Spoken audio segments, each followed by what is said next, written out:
Greetings, esteemed viewers. Step into the realm of business excellence with us on Elevate Your Business, where we unravel the secrets to success and share the strategies that lead to triumph. I'm your host, Ed Jurecki, and I'm thrilled to have you here today.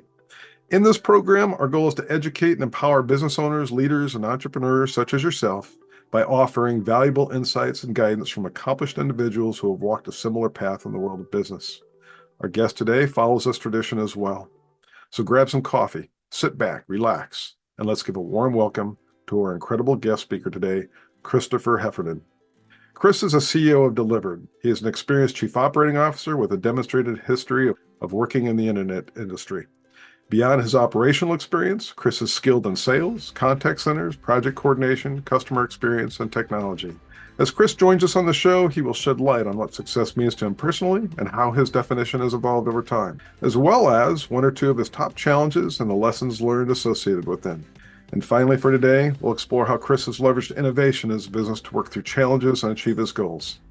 So join me in welcoming Chris Heffernan as we embark on another incredible episode of Elevate Your Business. And without further ado, welcome to the show, Chris. How are you doing today? Doing great. Thanks, Ed. What a wonderful introduction. I'm listening to that. I'm like, man, this is going to be a great podcast. He's got a great guest. I'm going to learn a lot. And then he's talking about me. Thanks for setting me up and building me up so well.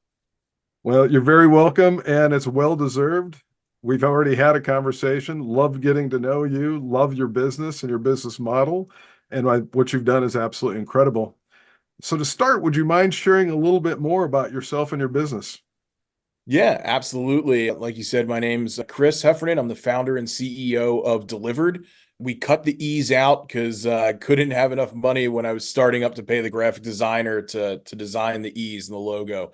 But Delivered is a last mile logistics company that connects brands with delivery drivers for opportunities. And those opportunities range from large scale catering orders from restaurants and catering providers, as well as on demand orders from e-commerce businesses, meal prep companies, a variety of different things. A driver could deliver flowers or deliver food or deliver an auto part. It really depends on what that brand is trying to connect out there. We do that in 156 markets across the US and Wow. Canada currently. Absolutely incredible. Spent a little bit of time in that business, and what you're doing is no easy feat. And I speak from the restaurateur perspective, but absolutely incredible. Yeah, thanks. I get a lot from people like, "Oh, should I open a delivery business?" Or, what is that? I hear, e-commerce business is supposed to swell and delivery is going to grow faster and blah blah blah. No, I say run far, far away. It is horrible, but I'm too far into it now to give up. So it's a blessing and a curse all at the same time. I can absolutely understand that. So, you've been in business for quite a period of time, and you've been the CEO of this company, if I've delivered, for how long now? That's It's going on 6 years. March of 2018 is when Delivered got its footing. so as you look at defining success today, what is your definition today? My biggest definition of success is extrapolated in our pre-kickoff conversation where it's like, what were you up to this weekend? I was in Florida. I went down to see Philly spring training. Success for me is freedom, right? And freedom could be financial freedom to a sense, right? Like I don't struggle over paying my bills. I live in the same neighborhood I grew up in. Like I have a nice house. But the biggest part for freedom for me is the freedom to be where I want, do what I want, and not conform to like that 9 to 5 schedule. It's crazy. It's like entrepreneurs are the only ones that'll work a 60-hour work week to not work a 40-hour work week. But my definition is being able to open up my laptop from anywhere, from Florida, because I'm based in Philadelphia. I'll be working from Aruba in a few weeks. My goal is to hit 20 countries this year and to be able to work from all those different places. So Wow, yeah, when I think of success, I think of like digital nomad ability. outstanding. Has your definition of success changed over your career? Yeah, originally my definition of success really rolled to like revenue and sales and more of like a tangible thing. But then I realized success isn't derivative to revenue. right? Like just because I did $1 million that year doesn't mean that I was successful. Just because I did $100 million that year doesn't mean that I was successful. Arguably, I could have been unsuccessful. I could have been unprofitable, or I could have been growing my business the wrong way, taking advantage of people or not paying bills.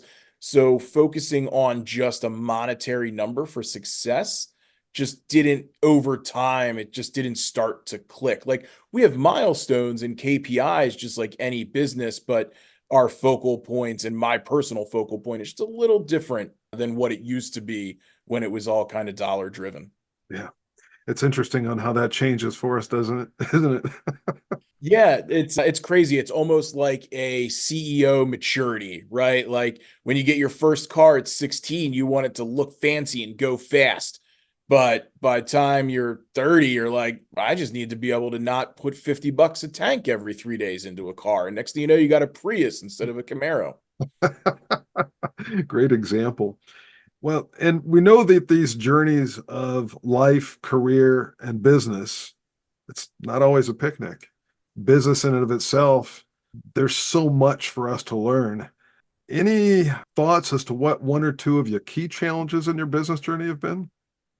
Yeah, I mean, the biggest key challenge I will give is when we first really started scaling. So we're bootstrapped. We have no outside funding, which is great because there's no influence on how I run my business or the vision of what I see fit, right?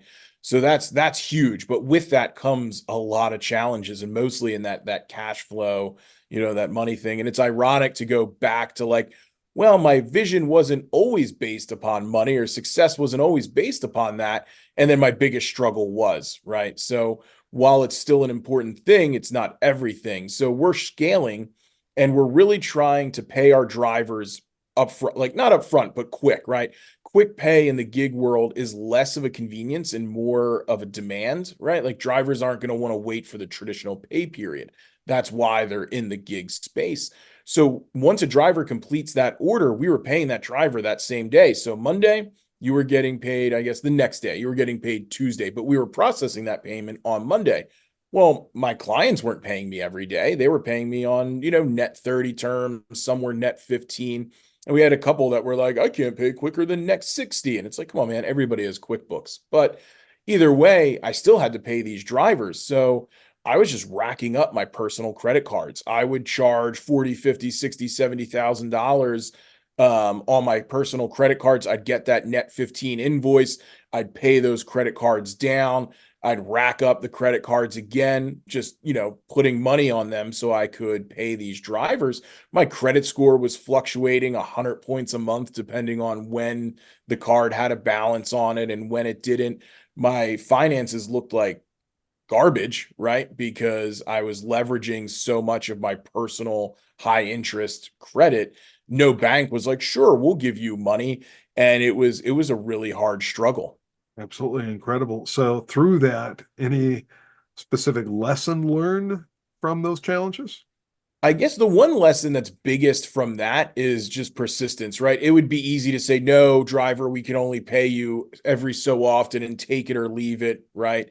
Like I found an untraditional way to do it. Like I charged my own credit card through a merchant terminal to deposit money into my business account, technically, but like it worked to get the job done. So sometimes the answer isn't always the easiest answer. And with that, it led me to figure out how to get to the next step. That was working when I wanted to process 100K a month in driver payments. But last month, we processed over $2 million in driver payments. I wouldn't have enough credit cards to fund $2 million in driver payments. So having this problem forced me to find a solution to it. And luckily, I was able to find another startup who was getting into the gig payment space and really wanted to work with me and believed in me. And, we worked together on a product that allowed fast pay to the drivers and access to their line of credit for all of the companies that they work for. And that took us from funneling, 40K a month at start, 100K a month when we found them, up to that, 2 million that we process now. So it really pushed me to find that solution.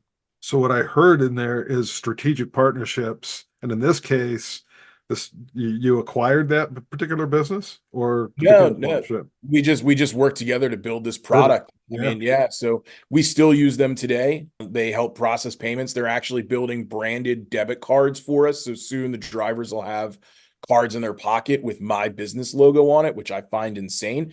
And then now what used to be an expense to paying drivers will become a revenue center because every time a driver swipes that credit card, we'll make back, or that debit card, sorry. Every time a driver swipes that debit card, we'll make money back on that interchange fee. So what was something that caused me to rack debt, change my credit score, and be a lot of high interest payments. I mean, it's been 5, 6 years now, is going to be a profit center for us just because I needed to find a different solution for that. Outstanding. Well, and where I was originally heading is strategic partnerships. I've been in a number of different forums, and the census is it's a must in today's world.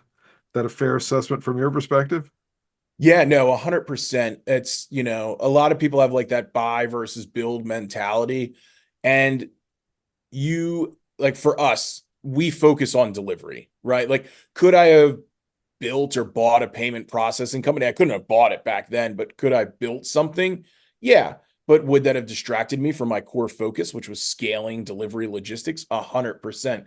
So those strategic partnerships, find somebody that does it and does it well and aligns with your core values and work with them. What made this payment processor a good fit for me was the people there were awesome, right? They had a solution to my problem. They didn't suck as humans, and it could help me out of a bind. And that was huge for me. There's other companies that probably could have helped me out of the bind, but they weren't as cool. Like they weren't good people to work with. So I think not only is the strategic partnership finding the alliance of the company right, but finding the people in that company as an alliance and as a fit as well. That makes a lot of sense, and that echoes many of the sentiments that I've had through my career. I've always strategic partnerships. Companies call them vendors.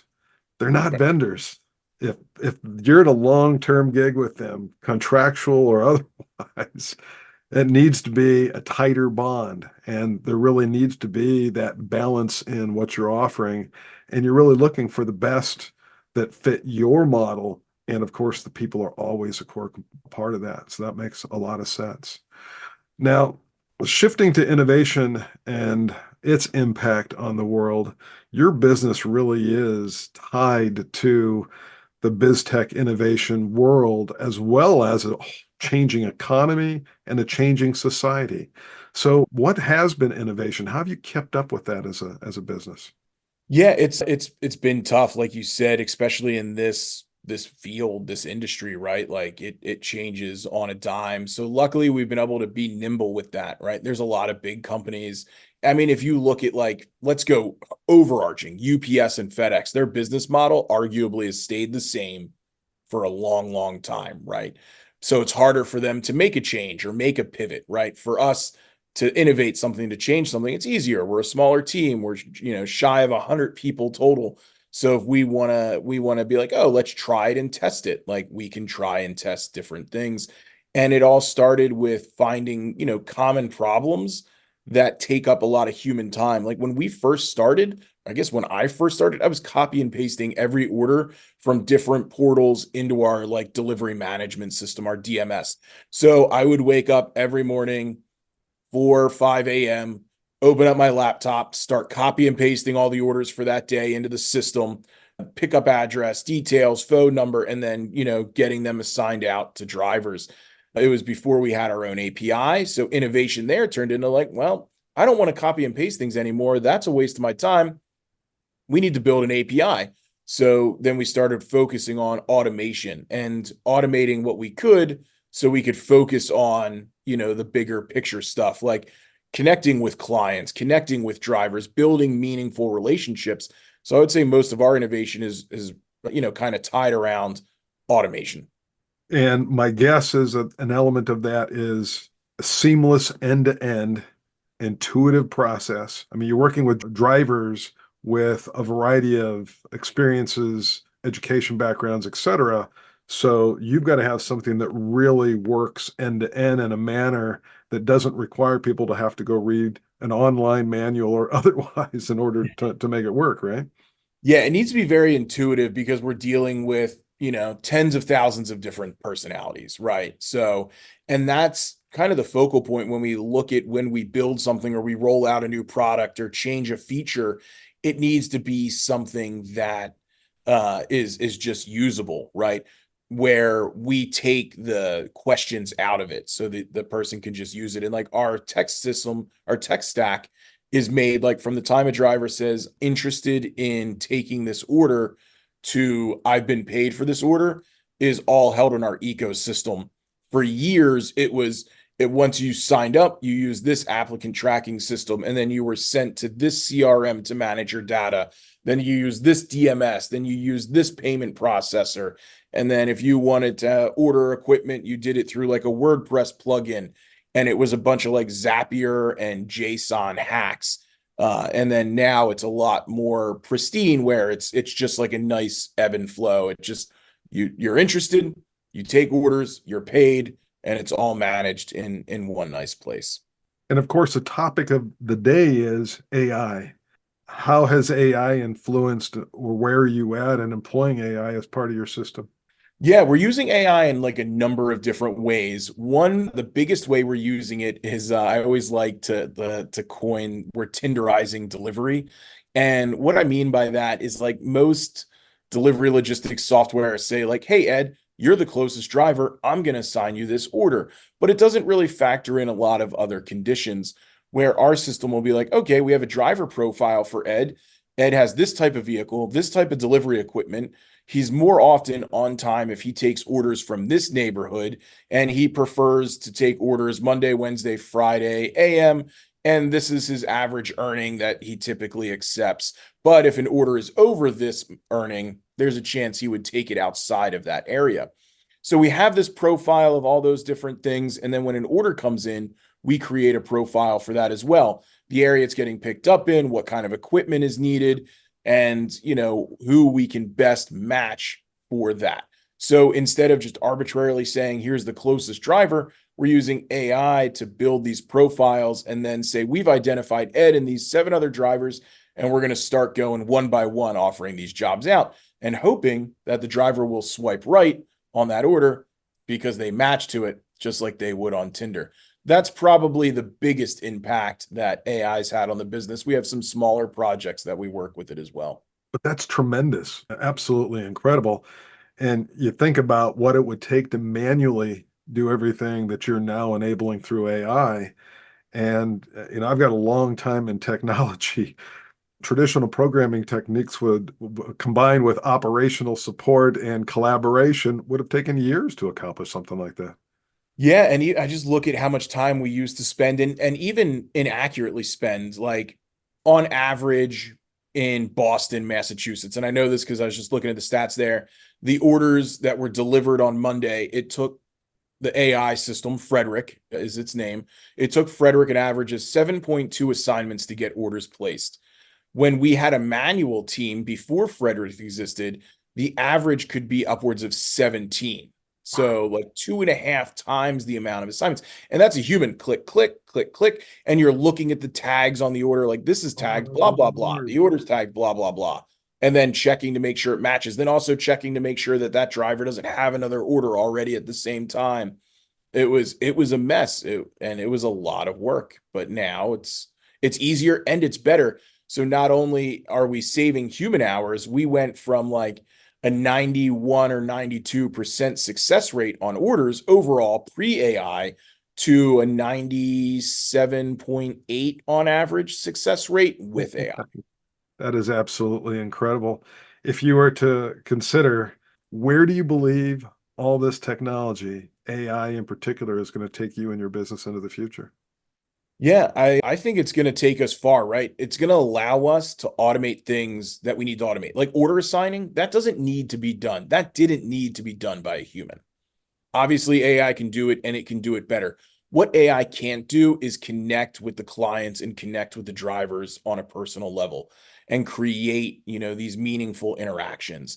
So AI is going to enable us to automate what we can so we can humanize what's important. So there are a bunch of technologies, and that all makes absolute sense. But there are also some some technologies out there that are challenging that premise. I've got several colleagues out there that are starting to use AI for their classes. So it's either them or it's an avatar that actually does the facilitation of the classes and things like that. And more, they're becoming humanistic. So the mannerisms, the blinking, the facial expressions, etc., change relative to the dialogue that's occurring. And then the second thing that I think, and specifically in your industry, is the delivery services vehicles. I know there's a lot of testing out there in markets for robotics to between drones and AI-driven automobiles, et cetera. Those would become some type of driverless delivery. Where do you see that relative to your business? Yeah, I hopefully I see an exit before they become mainstream. But no, I think it's definitely a concern. And you look at like I see most of the driverless cars kind of like slowing. There was an article the other day about how much money has been sunk into driverless vehicles and how there's still no like end sight in date. But I mean, I think of like even just an Amazon van pulling up in a centralized location and launching little drones out of the roof. And while a human drives that van there, most likely, that drone's popping up and flying all those little things around. Like, so, there's definitely going to be a piece for that. There's also going to be a piece for the market for people that don't want to adopt that or the niche things. I look back, like our cornerstone is catering. If you have a driverless car can bring something to the curb, but then you have $800 worth of burritos that need to get upstairs and set up.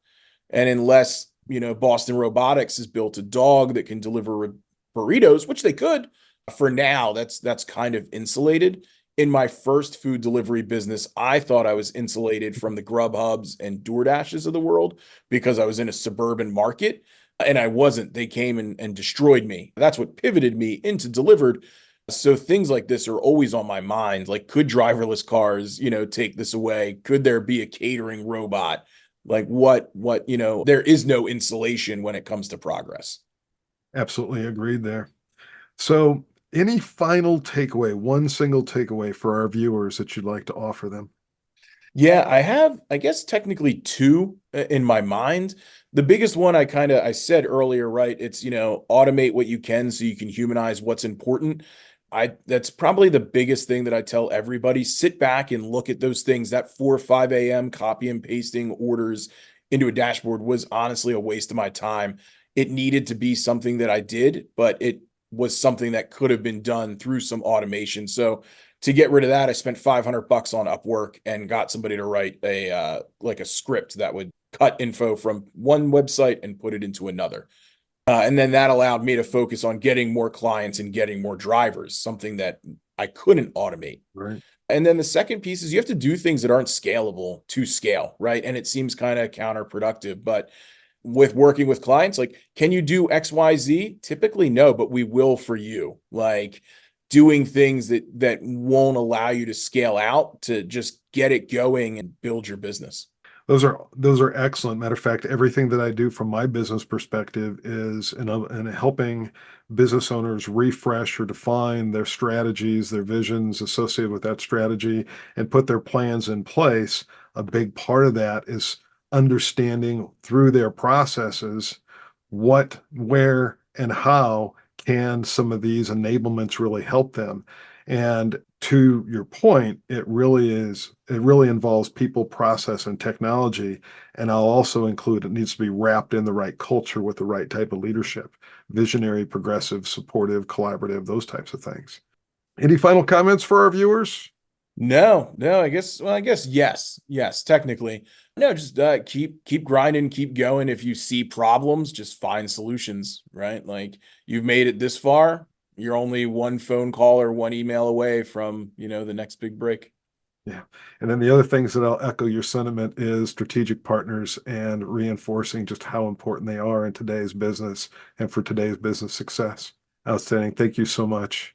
And I want to thank you all for joining us today. And a special thank you again for Chris Heffernan for sharing his insights, experiences, and business success tactics with us.